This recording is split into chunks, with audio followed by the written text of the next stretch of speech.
Hi, Daniel. Adam, hi. 24 hours have gone past. Yes. Dare I ask what's changed? Things have calmed down in the cold light of day.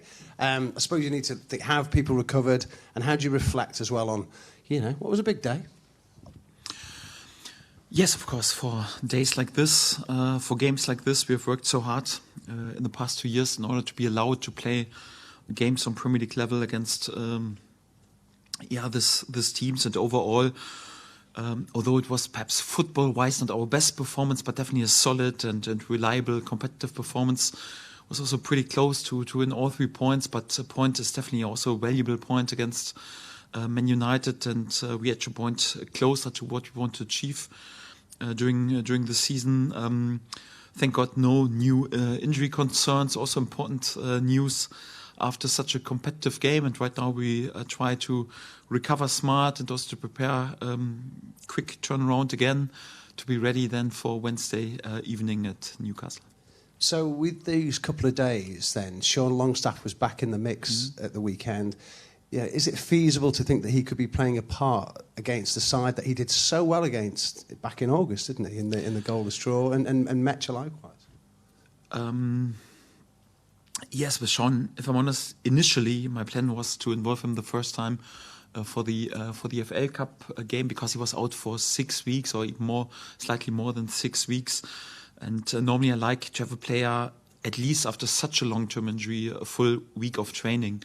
But Sean is an important player for us, not just on the pitch, but also off the pitch, and to have his maturity and his personality in the dressing room, especially once a few other key players are out, is always important. And for him, each and every day on the training pitch is beneficial. So at the moment, we don't have really a proper team training, because also today we have, of course, split a bit more into 2 groups. One group a bit more recovery session, and the others a bit more load on the pitch. And of course, he was involved in the group on the pitch with a bit more load, and it was another important session also for him. But it's rarely an opportunity at the moment to do some tactical work with the whole team. For that, it's a bit tricky, but let's see who is available. So Isna Badu will come back, which is quite important, also in a similar position like Sean would feature for us. And he has perhaps also a chance to be involved in the squad again, and definitely not for 90 minutes. Also definitely not in the starting lineup. But perhaps for a few minutes we'll take some late decisions, depending also who is really available after this last game and who is not. The one player being asked about the most since the weekend is Jayden Bogle. Not only about his calf injury and how that's doing 24 hours on, but also, making sure that he stays at Leeds United as well, because lots of people have been saying, oh no, is he going? Whatever. So my view would be, or the perception is, that you want to keep hold of your best players. So can you allay any fears that he will still be here? It's genuine. And this time of the year, there are always some rumours or whatever, though, but no one has to be concerned. Jayden Bogle was our player, is our player, and will be our player. So he will definitely stay with us. He's an important player for us. It's not even a topic we have to speak about. So makes no sense. We just hope that he recovers pretty quick from his calf injury. So what I can confirm is that Joe Roden and Jayden Bogle were also today not in team training, so they were doing individual work in their rehab work, but they're edging closer. Both are making good progress. If the Newcastle game comes too soon, or there is still a possibility to involve them somehow, we will see. We have at least 2 more days where they could perhaps or potentially return back to team training, and if they would both would return, then they would even have a chance to be involved. But at the moment, it's perhaps more realistic that they are not ready for this game, but definitely then on the other side of the FA Cup fixture. And we still have a bit hope that perhaps one of them is perhaps able to support us also in Newcastle. And Dan James's progress, is that going as planned at the moment? Yes, he's to plan. I think at the moment he's around 2 weeks away from team training, and this is then the first step. So we expect him in 2 weeks, at least around this date, then back in team training, and then we will see how quick he's then available for the games. Newcastle United have got back to sort of winning ways, and it's been weird. I mean, they win a trophy last year, and then there's disquiet amongst the fans, and now they've got back to winning a couple of games, having a poor run. I'm trying to get my head around what sort of club they are at the moment? And what's your take on where they're at and what opponent you face this week?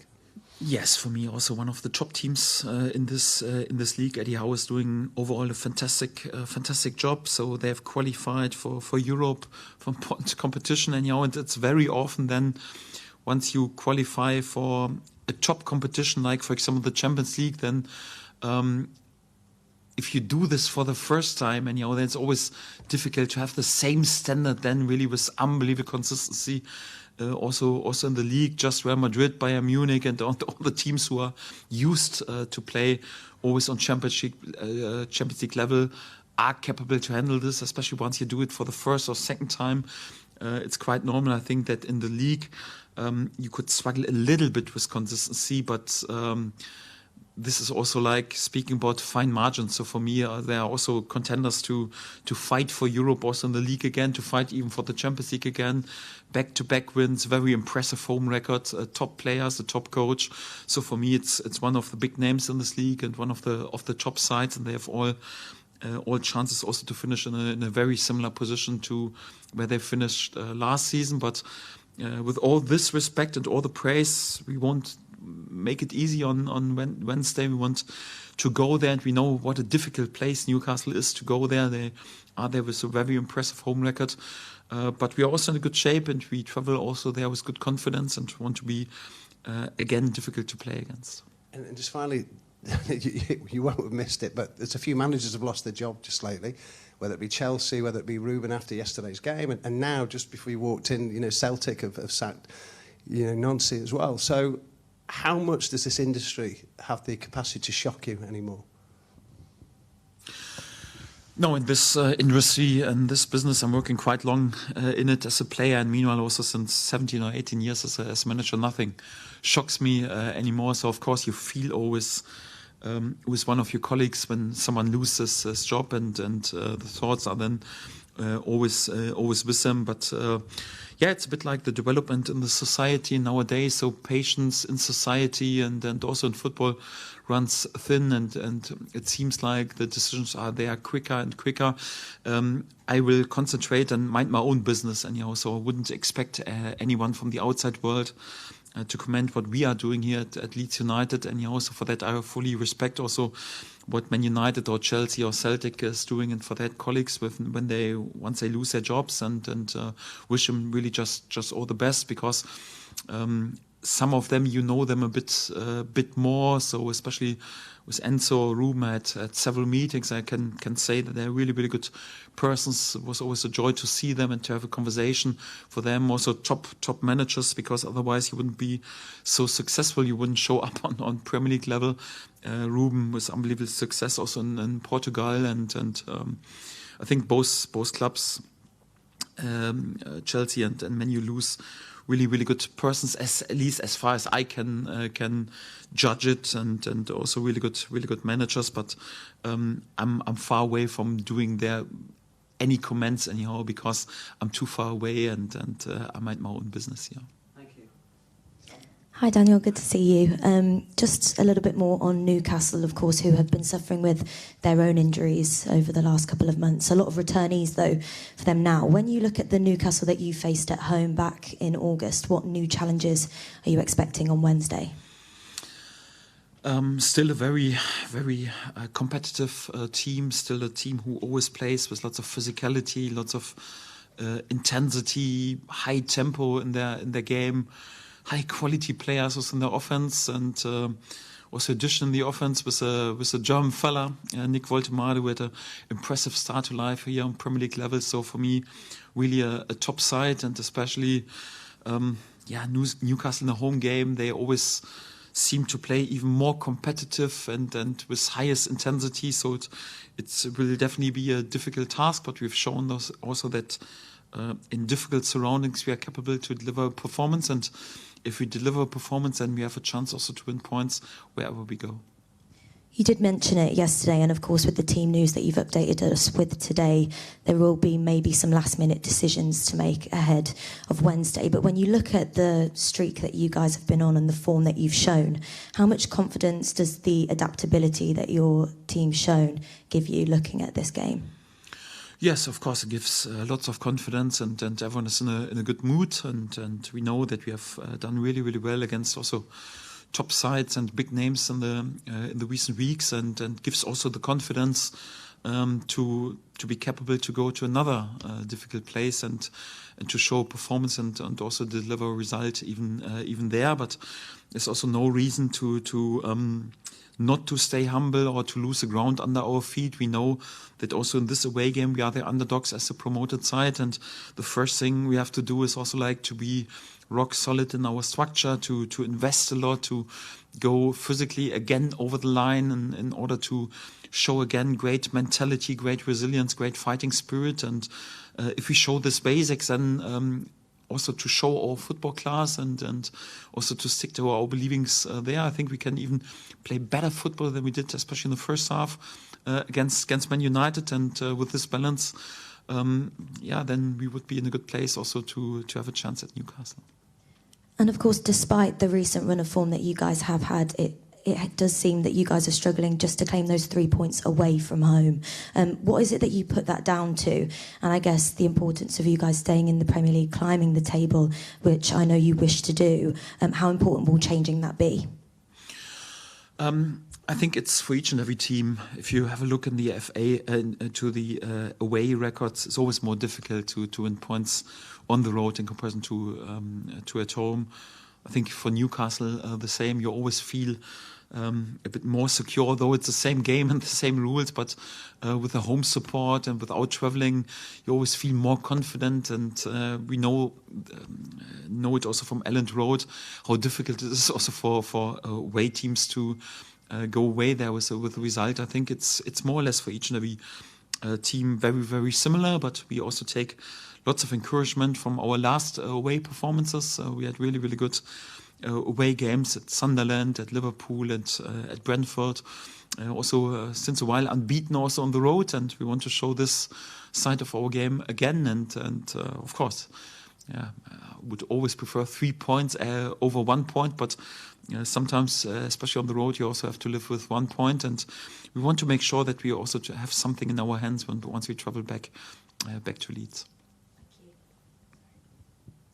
Hi Daniel. When you've had this kind of schedule, you've gone to Liverpool and exhausted yourselves and then had Manchester United, what does recovering smart, as you call it, what's it look like exactly between the two games? First of all, in the way professional, because the players during this type of schedule, they have to have a look even more after their body in terms of nutrition, in terms of sleep, also what we do to support the recovery process, and like ice bath and cryo, and so each and every club does this meanwhile, but also smart decisions in what we do on the training pitch, because you hardly have time to prepare for the next opponent, and of course you want to give. You are tempted to give lots of inputs, more or less, into the heads, and also to train a bit tactically on the pitch, but not to overdo this and overload the players, not physically, and also not with information about the next opponent. So during these times, we try to reduce it to the absolute minimum, what we put into the heads of the players. And of course, you could speak 6 hours about what Newcastle does with the ball, and also 6 hours what they do against the ball. But if I would do so, I think the head would be too full in order to be able to deliver a performance anyhow. And for that, you have to be smart in what you concentrate on, what you give the messages, and also concentrate on what you really do on the training pitch without overloading the players, so that they are still also fresh and sharp. And sometimes you have to more or less put some shackles around your hands as a manager, what you normally would do with them. So I think it's important also there to be there with some what I would call smart decisions anyhow. And but if I'm honest, in this turnaround, I'm not too concerned, because last time it was Liverpool away, and then you travel home, and we were just back at Thorpe Arch here around midnight, and then the players don't sleep before 2 or 3 o'clock in the morning. This time around, we had, at least yesterday, they were at a reasonable time at home. They had a proper sleep. Also today, tomorrow, proper sleep. And we have more or less 80 hours between the games due to a later kickoff. So I'm not too concerned about this turnaround. Of course, the sum of the load of the games is a bit exhausting for the players, but we don't moan too much about this turnaround, especially because Newcastle has this time around also the same. So I think the last game was a bit more tricky, also having in the head that Man United had 2 more days to recover anyhow. This time around, no complaints and also no excuses anyhow. We should be on the same level like Newcastle also will be. I remember last season around this time of year, I remember you saying that Ao Tanaka wasn't used to the schedule and it was difficult to adapt. How do you think the new recruits from this summer that are new to English football are finding, or what are they telling you about the way they're finding the intensity of the schedule and the games? Yes, it's still tricky when I think about whatever my German fella Anton Stach. So normally he was used to celebrate Christmas at home and New Year's Eve anyhow. So in Germany, just you play on the last weekend before Christmas, and then you spend the Christmas period at home or on holiday and little holiday, and you have more or less a little break of 9 or 10 days before you start back in training. And here the real life really starts just around Christmas. Is of course a bit special, and you have to keep in mind that this young lads are also no robots anyhow. So normally he's used to spend his time with the family, with his mom and dad and brothers, sisters at home. And right now he's more or less abroad, and it's more tricky anyhow. So also to see his family. But I always tell them, so they work in such a privileged environment and are privileged to work as professional football players, and just can take all the good positive things. So sometimes you also have to pay a little bit of price, and for the few years that you're capable to play on this level and you're allowed to play football on Premier League level, you should value this and also enjoy this. And Anton, for example, is also enjoying this. Of course, they have to look during this period a bit more after their body than they would normally do, like I mentioned, in Germany or in Italy or in France or whatever. But I quite like how also our new signings with a good mentality and a great character have also adapted to the intensity and also the schedule of English football. And so far I don't see any signs of tiredness or that they're not ready to go. So thank God we also don't have the number of games like we had on championship level. That also helps, although I have to say this festive period was of course pretty busy, and we're also looking forward to have then hopefully soon a bit more like a normal week again. Yes. Hi Daniel. I know you don't like to rotate the goalkeeper order too much, if at all, to be honest. But how secure is the number 1 spot at the moment? Because you've got a really good backup in Carl. And some fans have expressed a few worries about Lucas. So what are how secure is the number 1 spot at the moment, basically? Yes, like for all the other players, it's the same. You have to deliver performances, and then you keep your spot. So there's no one has his name for granted on the team sheet, but on the other side, also in general, it doesn't make sense to rotate more or less after each every better or poorer performance or training performance. You do this naturally, of course, more on the outfield player position. Otherwise, you would end up in chaos. But it's not even a topic we have to speak about right now. Yes, we've spoken quite open and honest about that Lucas was here definitely not with the best decision for the goal of Man United, and I think it's important to be open and transparent about it, and not like to hide between the fact. But on the other hand, we are right now seven games unbeaten. We had a great clean sheet at Liverpool, and Lucas also played this part in this unbeaten run, also in this clean sheet, and he was, for example, also there and against Man United with a really good save in the first half.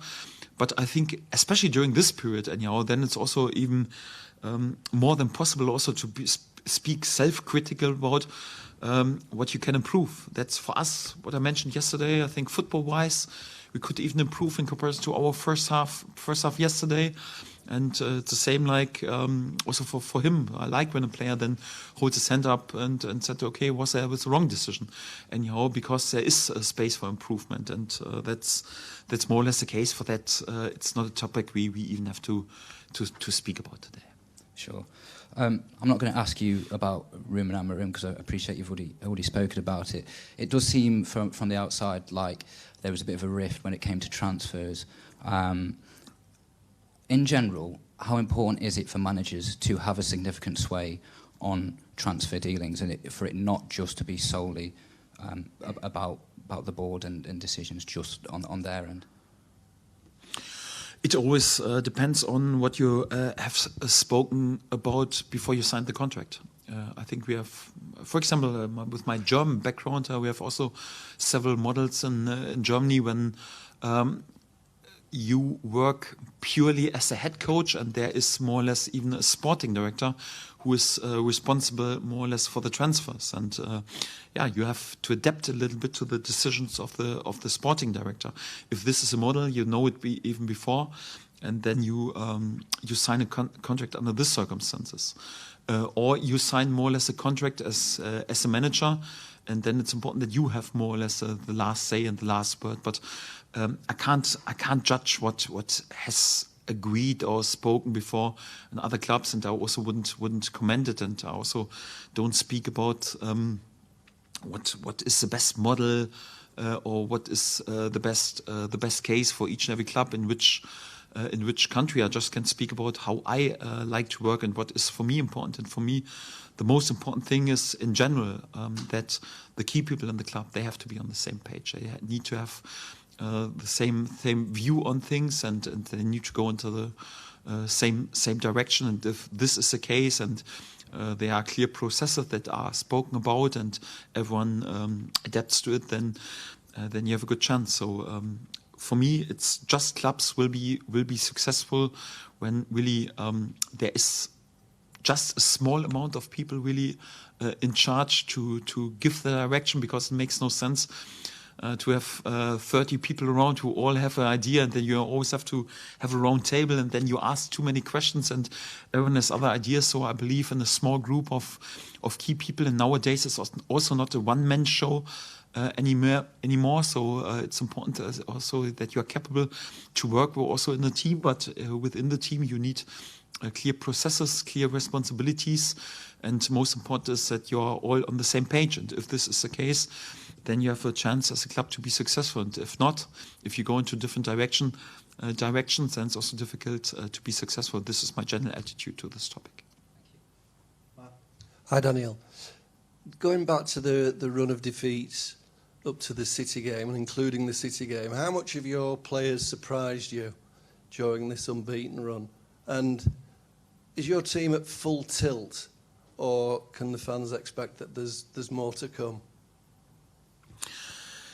To be honest, I'm not surprised at all, because I always knew that we were capable to deliver also such a consistency in terms of performances. Nevertheless, it's impressive, because as a promoted side, to have 7 unbeaten games on Premier League level, I'm not sure, but haven't checked it anyhow, but I think it's not that often that this has happened. So for that, it's impressive and also remarkable, but not surprised, because even the games before, with so many competitive performances, and we were very often really unlucky not to have better results, and very often we won each every statistic, just the only statistic. Sadly, it's the only statistic that matters anyhow. It's more like the score line, and we were a bit unlucky then also to lose this game. So there was, during the whole season, just one game where I think, okay, we have to hold our hands up. Anyhow, there was just one team who was clearly better than us. That was Arsenal away in our first away game of the season. So for that, it didn't came as a surprise. We were not there with a perfect game yet. And for that, there's always more to come. We had many good performances. Also yesterday, so the goal was avoidable. I think we could have played better in possession. And for that, it's also like we even spoke even today about also self-critical, that there is more to come and we can play better football. But it's also important that we see also the whole picture and don't lose the ground under our feet. So it's not like right now, after 7 games unbeaten, so we have to speak about whatever straight away about Europe or something like this. So we are on a really good path. We are very happy with the status quo. We are very happy that we develop also in the right direction. It's important also not to get carried away. And if we can deliver this type of performances and also this type of results, then we should be all very, very happy for being back at the top flight in our first season. But nevertheless, we are also striving in order to improve in several areas and show even better performances and if somehow possible, even better results. But we're also not too carried away and we don't lose a view on the realistic outcome of the season.